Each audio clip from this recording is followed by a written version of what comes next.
Hey, good morning to you, and welcome back to the Morning Minute Meditation. I am glad that you've joined me for a brand new day and a brand new week. I'm praying the Lord bless you in a great way and give you a wonderful week in the Lord. In 1 Kings 19 and verse 4, the Bible said that Elijah went a day's journey into the wilderness and sat down under a juniper tree, and he wished that he could die. His intention was to go on no further. He didn't feel like he had anything left in him. Have you ever heard anyone say that? Make that statement, I have nothing left to give. I have nothing left in me. In other words, they're saying that they've gone as far as they can go and they can go no further. The truth is, most of us can go a little further. We just simply don't want to because of anxiety. In chapter number 19 of the book of 1 Kings, this is a classic picture of someone dealing with anxiety, dealing with the clinical depression, if you will, and it's a real deal. We've dealt with it on this particular podcast before. Now, let me make this statement about that and dealing with it.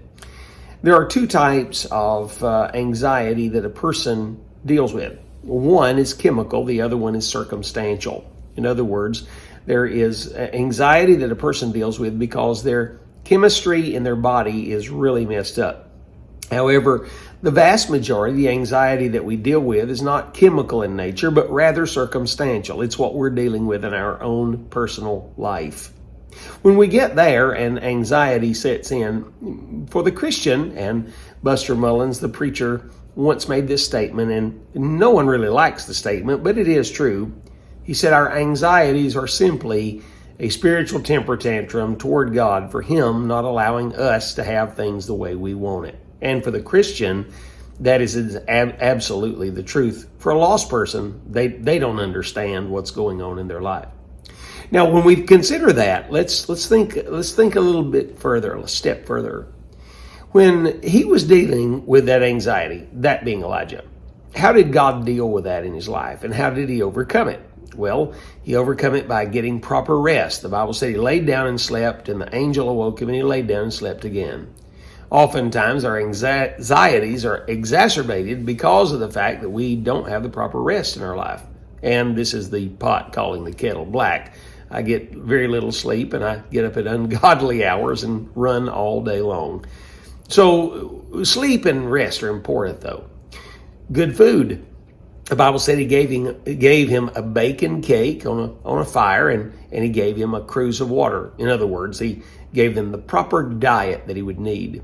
A lot of times our problems are made worse by the fact that we have treated our body like a trash can and put junk inside of it.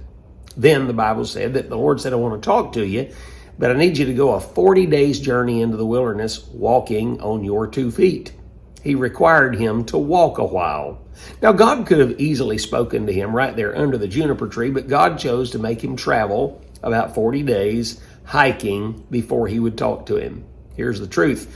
Most of us need more physical exercise than we get. And what happens with physical exercise is it releases endorphins in the brain that helps our brain to clearly think through some things and helps us feel better physiologically.